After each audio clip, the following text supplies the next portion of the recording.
तमाम देखने और सुनने वालों को खुशामदीद। इस ट्यूटोरियल में हम एक टेक्स्ट इफेक्ट पर काम करेंगे और देखेंगे कि हम उसकी आउटलाइन को किस तरह से मेटालिक इफेक्ट दे सकते हैं और उसमें फिर हम शैडोज़ का किस तरह से उस पर अप्लाई करेंगे। इसके लिए हम सबसे पहले नई फाइल ओपन करते हैं। डिफ़ॉल्ट फोटोशॉप साइज ले लिया 7 इंच बाय 5 इंच, इसको मैक्सिमाइज़ किया और इसमें हम वो टेक्स्ट लिखेंगे जिस पर हमें वो इफेक्ट अप्लाई करना है।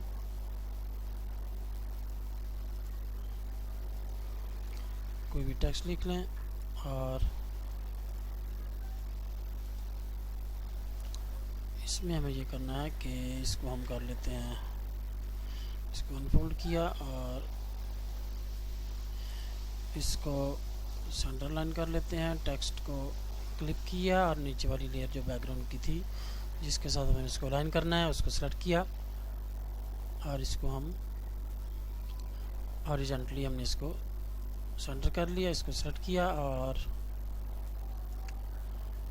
उसके ब्लेंडिंग ऑप्शंस ओपन की और यहाँ से हम उसको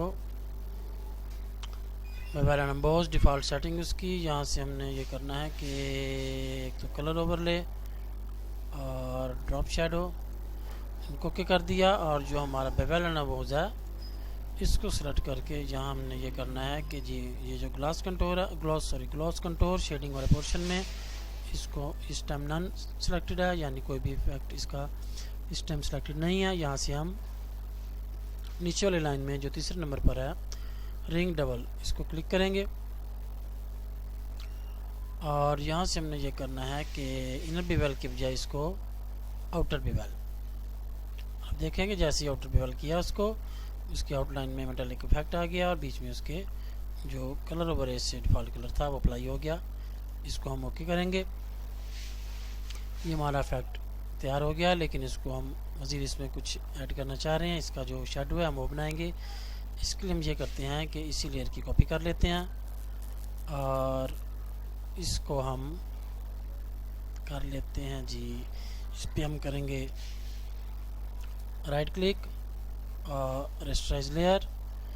अब ये जो टेक्स्ट था ये ऑब्जेक्ट बन गया और इसको हम जाएंगे जी एडिट ट्रांसफॉर्म और यहाँ से फ्लिप वर्टिकली वो उसकी साइड चेंज हो गई।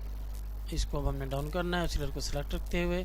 अगर हम एरो की से डाउन करें तो वो बड़ी स्लोली होता है, लेकिन अगर हम शिफ्ट की प्रेस रखें और फिर एरो की प्रेस करें तो वो उसका जो डिस्टेंस है वो ज़्यादा हो जाता है। इसको थोड़ा वापस करने के लिए शिफ्ट की को रिलीज़ करके ये मेरे ख्याल से ठीक रहेगा। और इसको हमने अब ये करना है कि जो नीचे वाली साइड है इसको हम एडिट और ट्रांसफॉर्म और इसको हम करेंगे जी पर्सपेक्टिव। इसको हमने आल्ट की प्रेस की और नीचे वाले कोने से वाले बटन से इसको हमने इसकी साइडें बाहर की तरफ पुश की और पहले क्लिक छोड़ा माउस का और उसके बाद आल्ट की छोड़ी और इसको एंटर कर दिया। और अब ये करेंगे कि इसकी जो ओपेसिटी है उसको हम कम कर लेते हैं जितना आप उसको शेडो इफेक्ट देना चाहें। ये मैंने 20 किया, मेरे ख्याल से ठीक रहेगी। और इसमें हमने मज़ीद क्या करना है जी, हमारा काम ख़त्म हो गया। लेकिन अगर आप इसका कलर चेंज करना चाहें तो बजाय कि आप हर दफ़ा मेन टेक्स्ट में उसके कलर ओवरले को जाके उस पर क्लिक करें और उसको चेंज करें और वहाँ भी देखें फिर कि एक कलर चेंज हो रहा है, दूसरा कलर चेंज नहीं हो रहा। वो जो शेडो वाला था उसको भी आपको अलग से करना पड़ेगा। इसकी बजाय एक आसान तरीका हमारे पास यहीं पर हम सबसे ऊपर एक नई लेयर ऐड करते हैं और उसमें हम कोई भी कलर जो इस टेक्स्ट का और शेडो का करना चाहते हैं वो हम इसमें ऐड कर देते हैं। मैं ये कलर इसमें